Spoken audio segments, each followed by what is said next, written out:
జనసేన అధినేత పవన్ కళ్యాణ్ మళ్లీ జనంలోకి వెళ్లేందుకు సన్నద్దమయ్యారు.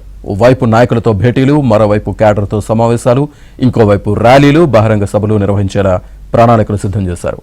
విశాఖ వేదికగా సమావేశాల అనంతరం ఢిల్లీ వెళ్లి పొత్తులపై ఒక స్పష్టత వచ్చాక పూర్తి స్థాయిలో ఎన్నికల ప్రచారానికి శ్రీకారం చుట్టాలని నిర్ణయించారు. ప్రతిరోజు 3 సభలు ఉండేలా పవన్ పర్యటనల షెడ్యూల్ ఖరారు చేస్తున్నారు.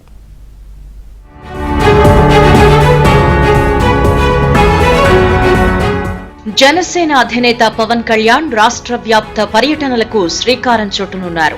ఉత్తరాంధ్ర, కోస్తా, రాయలసీమ ప్రాంతాల్లో యుద్ధ ప్రాతిపదికన పర్యటించాలి అని తొలుత నిర్ణయించారు. ప్రతి ప్రాంతంలో 3 నుంచి 5 రోజుల పాటు సమావేశాలు, సభల ద్వారా క్యాడర్ను ఎన్నికలకు సమాయత్తం చేయాలని భావించారు. ఇందులో భాగంగా ఈ నెల 14వ తేదీ నుంచి 4 రోజులు ఉభయ గోదావరి జిల్లాల్లో పర్యటనలకు పవన్ అన్ని ఏర్పాట్లు చేసుకున్నారు. మంగళగిరిలోని జనసేన పార్టీ కేంద్ర కార్యాలయం నుంచి భీమవరానికి హెలికాప్టర్లో వెళ్లేందుకు సిద్ధం కాగా ప్రభుత్వం కుట్రలతో అడ్డంకులు సృష్టించింది. భీమవరంలో హెలిప్యాడ్ కు ఎస్పీ, కలెక్టర్ అనుమతిచ్చినప్పటికీ అనూహ్యంగా R&B అధికారుల అనుమతి ఇవ్వకుండా అడ్డంకులు సృష్టించడం వివాదంగా మారింది.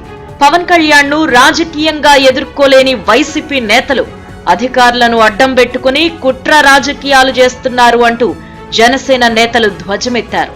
సీఎం జగన్ రెడ్డి చర్యలపై ఆగ్రహం వ్యక్తం చేసిన పవన్ కళ్యాణ్ తనను అడ్డుకుంటే కార్యకలాపాలు ఆపేది లేదంటూ ఆయా జిల్లాల నాయకులనే పార్టీ కేంద్ర కార్యాలయానికి పిలిపించారు. అక్కడ జరగాల్సిన సమావేశాలను పార్టీ కార్యాలయంలో ఏర్పాటు చేసి భవిష్యత్ కార్యాచరణ, ఎన్నికల్లో అనుసరించాల్సిన వ్యూహాలు, టీడీపీతో పొత్తు ధర్మం పాటిస్తూ క్యాడర్ కలిసి పనిచేసే విధంగా కార్యాచరణ సిద్ధం చేయాలి అంటూ వారికి దిశానిర్దేశం చేశారు. 4 రోజుల పాటు పవన్ కళ్యాణ్ పార్టీ కార్యాలయంలోనే ఉండి ఎన్నికల క్షేత్రంలో అనుసరించాల్సిన వ్యూహాలు, ప్రజలకు చేరువ కావలసిన అంశాలపై ముఖ్య నేతలతో సమావేశాలను సైతం నిర్వహించారు.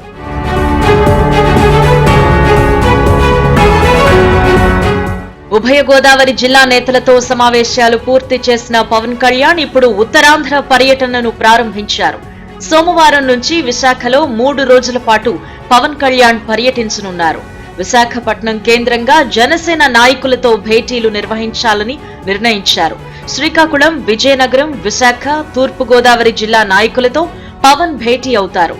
ప్రధానంగా 3 అంశాలపై ప్రత్యేక దృష్టి పెట్టాలని పవన్ కళ్యాణ్ తన పార్టీ నేతలకు సూచిస్తున్నారు.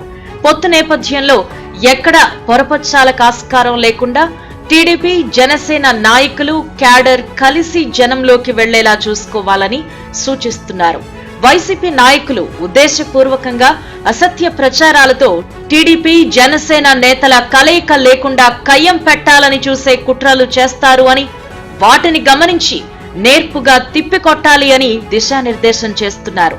ఇక వైసీపీ ప్రభుత్వంలో జరిగిన అవినీతి, అక్రమాలు, జగన్ పాలనలో గాడిదప్పిన వ్యవస్థ, ప్రశాంతంగా ఉన్న ఉత్తరాంధ్రలో నెలకొన్న దారుణ పరిస్థితులను ప్రజలకు అర్థమయ్యేలా వివరించాలి అని నేతలకు స్పష్టం చేశారు.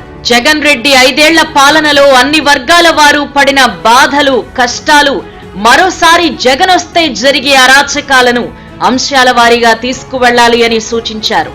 టీడీపీ, జనసేన ప్రభుత్వం రావడం ద్వారా జరిగే మేలు, అభివృద్ధి, సంక్షేమాన్ని కూడా ప్రజలకు వివరించడం ద్వారా వారిలో ఆలోచన రేపాలని, తద్వారా వైసీపీ విముక్త ఏపీకి అందరూ కలిసికట్టుగా పనిచేయాలని పవన్ కళ్యాణ్ తన పార్టీ నేతలకు దిశానిర్దేశం చేస్తున్నారు. ఈ 3 రోజుల సమావేశాల్లో భాగంగా కీలక అంశాలను వివరించడంతో పాటు ఎన్నికల ప్రచారంలో తాను పాల్గొనాల్సిన సభలు ఎక్కడెక్కడుంటే బాగుంటుంది అనేది కూడా వారిని అడిగి తెలుసుకుంటున్నారు.